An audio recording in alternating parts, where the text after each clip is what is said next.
টিকলি সহ মাসহ আমরা এখন ভারতের সবচেয়ে বলা চলে অন্যতম বড় যে রেলওয়ে স্টেশন হাওড়া রেলওয়ে স্টেশনে আসছি। বাবা হাওড়ায় কি আগে আসছিলেন? হাওড়াতে আসছিলেন আগে? এটা বাবারও প্রথম, বাবা কলকাতা আসছিল 1984 সালে একবার। এখানে আজকে দেখার পর কি বলে এটাকে, হাওড়া ব্রিজ দেখার পর আমরা এখন হাওড়া স্টেশনে আসছি, যেখান থেকে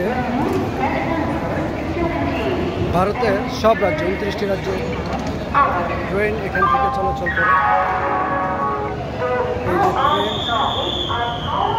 একটা ট্রেন ছাড়ার অপেক্ষায় আছে, আনলোড হচ্ছে, সব ইলেকট্রিক ট্রেন।